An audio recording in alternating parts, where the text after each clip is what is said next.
Hey guys, and welcome back to the Outer Rim. I'm Gabe Green, and today, with the help of not a fellow admin but a good friend, I'll be talking about the latest episode of The Bad Batch, which is this week will be Cornered.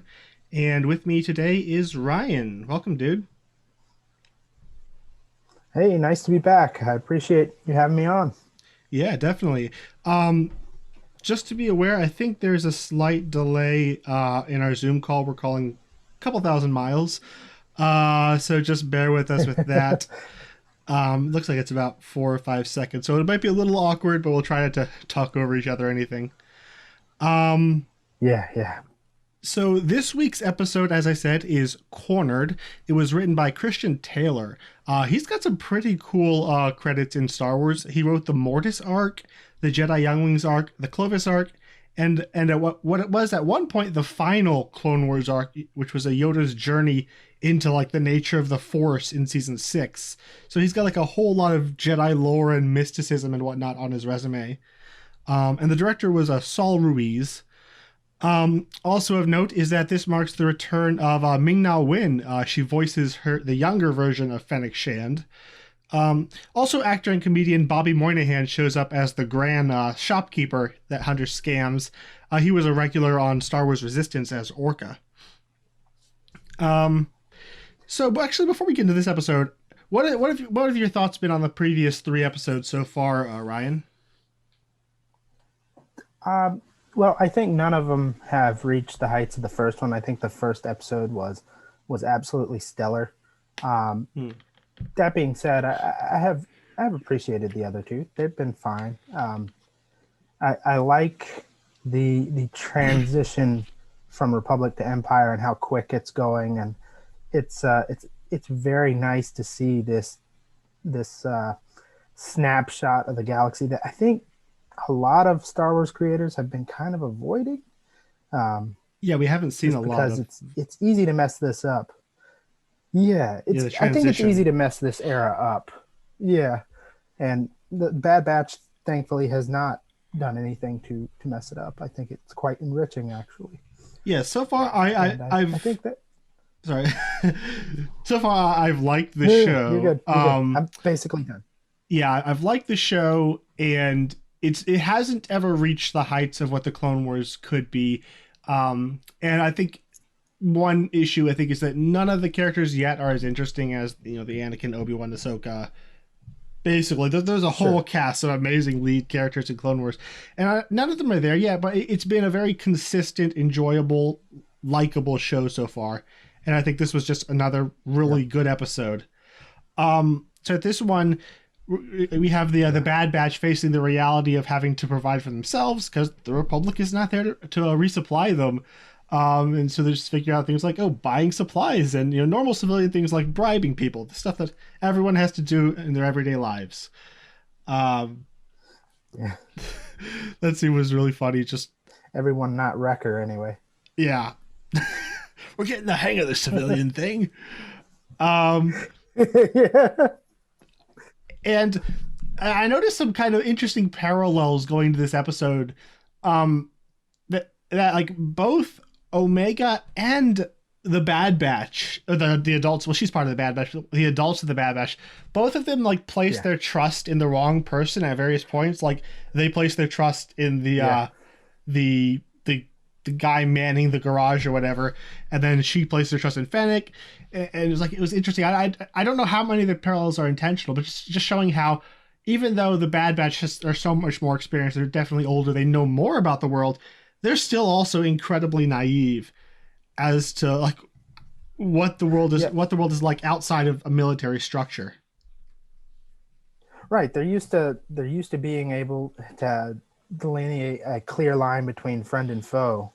And, it's a little muddier now. I think also there's like a theme of like betrayal and sleight of hand going on here Mm-hmm. because, of course, they try to sell tech to, Well, Echo. or Echo, Echo, Echo. Yeah. Sorry. They try to sell Echo to the guy. And then, of course, he's already contacted the bounty hunter, and she's totally um, fooling Omega, who is just absolutely naive, and it's just Nobody is trustworthy at this point. Not even the Bad Batch themselves. Yeah. They're bribing people and yeah. I'm So kind of hoping that that's something that's going to come back to haunt them at some point, because you have like, and I think that's part of why yeah, Omega starts to trust Fennec. Like, well, Hunter, he's scamming these people, and so is she. So it's just normal things to do, and I kind of hope it it's just comes back how to it's done. haunt the Yeah, good guys, like at some point later on where they make a mistake and it actually costs them something. But that said, the scene where yeah, they're bargaining over Echo, he's like, I am worth more than 2,000. And just the way his shoulders slump when he gets through only yeah, 3,000. It's great. Um, yeah. and then so yeah, they're doing that, and you have go ahead. That bossy protocol droid too. That's like wanting to be in charge and just wants nothing more than to get rid of Echo. Yeah. And then going back to the ship, you have a Tech and Wrecker, probably the most mismatched people on the crew trying to fix it. It's like, just tell me what to rip out, which is pretty much how I feel about auto mechanics. Like, I don't know. Just point me in a direction. I'll take it out. I can do that. I can take the nuts off, but don't explain it to me. Wrecker is. I'm uncomfortable with how relatable Wrecker is to me. But Yeah. actually, one thing I want to note that's been consistently from the first episode to now is that Wrecker's attachment to Omega is just adorable. That's so sweet. Um, I he's love. the embodiment of Big Brother, you know. Yeah, when he finds her in the sewers and he just like bodily picks her up to hold to his eye level to talk to her, it's just adorable. Um, and It is. I'm just consistently impressed and surprised by how well they're balancing Omega's competency versus childlike naivete causing trouble, which Yeah, is something that so many shows move. Basically, all of media gets wrong so often. We have the stupid kid causes trouble, and it's like, just stop. It's so irritating. But also, if you have kids or have ever seen a child, they do get into trouble. So balancing that to where she can be likable and also and fairly competent for a 10-year-old, but also naive. It's a good balance to where like where she does automatically trust Fennec, which she shouldn't. But the moment Hunter comes, she kind of almost immediately pieces it together, and like just goes and grabs the gun when Fennec pulls it out. Like, and like she's actually helpful throughout the fight. Like she runs and she goes smart. She goes into the sewers and up the tower, and when they're on the truck, she pulls the lever to knock her off. Like she's helping, but also she's a 10-year-old kid who definitely needs to be saved a lot. And it's yeah, and there are times too go on. they balance that out because there's like when Fennec like throws her off the speeder and is like tuck and roll, and she just belly flops slam onto the pile. I'm like, she told you to tuck and roll, you know, but you know, so it's not like she's hyper competent and like unbelievably skilled or anything. She's just, Yeah. you know, a young clone that has relevant skills but not over the top. Even like last episode when she went into the dragon den, you know, like it's not like she went in there and shot it and took the battery and left, you know, or the capacitor and left. It was a little more turbulent than that. I appreciate that they do that with Omega, and she never grates on me, which is impressive with child characters because it's very easy to do that. Yeah. So I'm liking Omega so far. Yeah, and then we should probably talk about Fennec Shand. She's just kind of, she's cool in The Mandalorian. There's not a lot of character. And that kind of continues here. Although I think they're just, the way she handles Omega, like she is very intelligent. Which we got that from like the gunslinger, the way she talks Toro Calican, into, well, she thinks she's talking him into making a deal. It didn't work out for her, but she's that kind of manipulator, which she comes in with, like, if she can get this girl to trust her, it makes her job so much easier.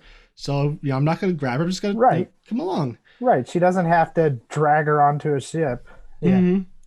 And absolutely. but also they bring that intelligence into the way she fights, like when she's grappling with Hunter and he's clearly physically stronger than her, so she just headbutts him with her helmet and not, doesn't try to match strength, especially with Wrecker, which that would not go well. But I love that she just like this judo throw and smashes the head into the wall and doesn't even stop. Like she's just fighting smarter. Do you think that the Bad Batch, 90% of what they fought so far have been droids? Like they're definitely skilled, but they're not used to intelligent opponents. Yes, exactly. I think also, maybe not to side rail too much on this. This episode gave me strong episode 2 vibes. I guess it's because like Pantora's kind of Coruscant-y, and then you have the neon. Fennec sort of, yeah, and then Fennec sort of is the Zam proxy here, and you got to chase through that, and I mean, it's obviously the whole episode's not like that, but I was just watching it going, hey, this is kind of Attack of the Clonesy, which is a very bold reference to make. Yes, a speeder chase through a city. I was thinking Star Trek Into Darkness, that final chase with Spock and Khan. Hey, it's hard to go wrong with a speeder chase through a city, and I found that whole action sequence just really fun, and the escalations.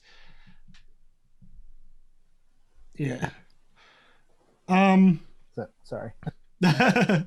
No. So yeah, that is pretty. I think it's pass.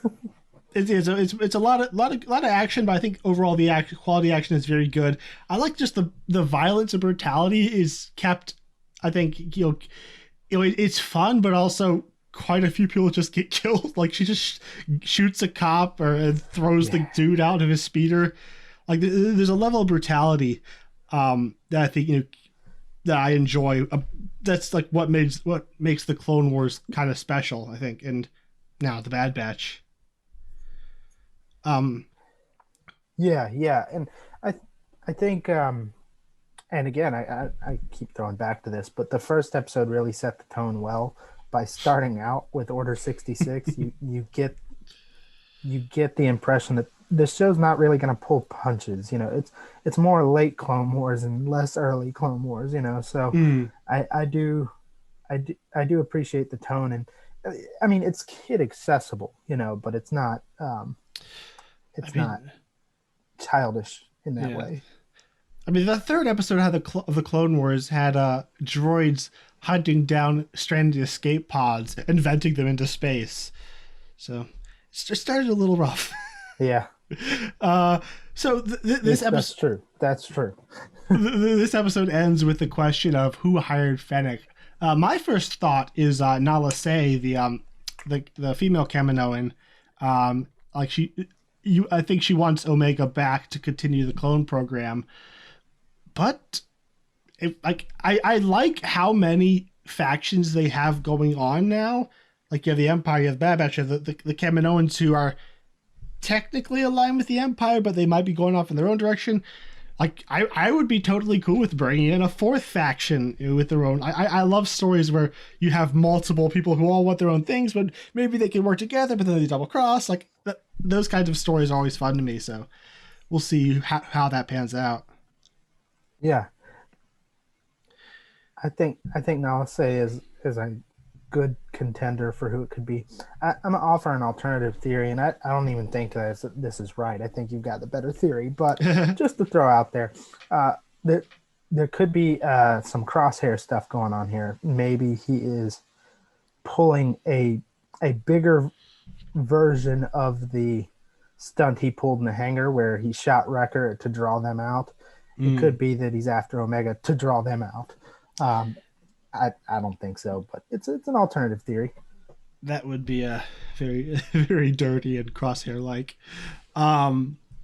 So yeah, and just a couple things I wanted to mention, some connections to Star Wars Resistance, which I'm glad they're bringing in. I like that show.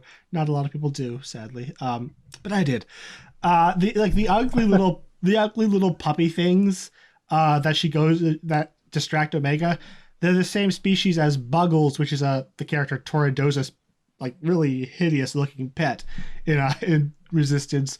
Also, the little astromech droid with the tiny little arms and legs, that was a design that was introduced in Resistance, and it is so adorable when he's got like the two little tools and he's like hopping around. I love it so much. Yeah, I'm I'm always there for goofy droids. Like even like back in the original trilogy, you had droids that you just wondered how it could possibly be inefficient at anything, but nonetheless, they're charming. Yeah, you say that, then they have the D Squad arc, so careful what you wish for, I guess. All right, so I'm not saying I want that. So anything else you wanted to mention about this episode before we close out?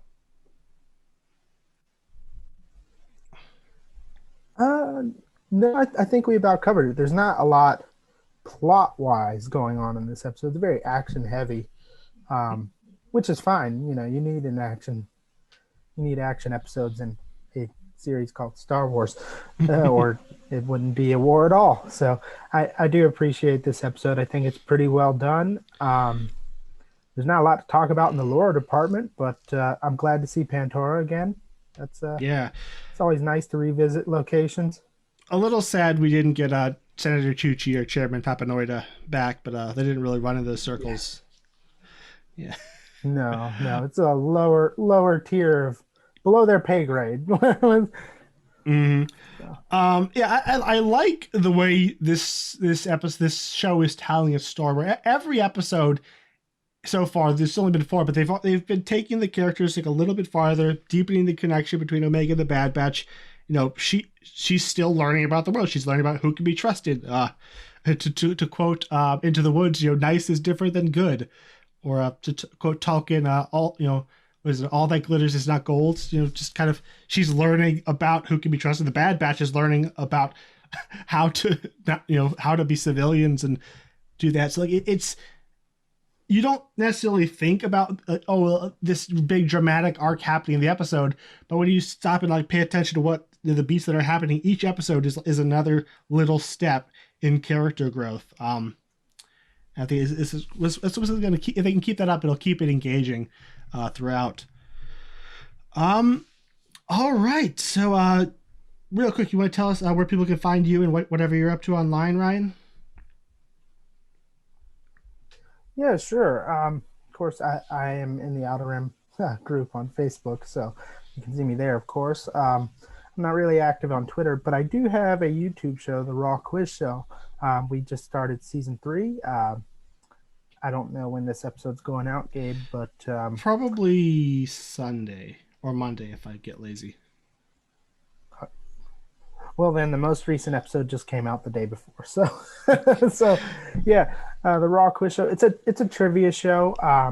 It's 6 combatants fighting in trivia. Yeah, fighting. It's hard to explain briefly, but it's basically Jeopardy for jerks, and I like it. Good show, I think. So that's where you can find me online. Of course, I'm a member of Pop Americana, so there's that too. As is the Outer Rim. All right. So join us over in the Outer Rim, a Star Wars group on Facebook. It's dedicated to positive and constructive Star Wars discussion. Also, I have a podcast called Franchise Fatigue. I forgot to mention at the top of the show, but all of the audio, it doesn't help you now, but all of the audio for these Bad Batch reviews will be going up on my podcast feed called Franchise Fatigue. So if you don't want to watch them and you want to listen to them in future, go ahead and do that. And we will be back next. Also, like and subscribe to the YouTube channel, all that stuff. You know the drill. So we'll be back next week with episode 5 of The Bad Batch. See you then.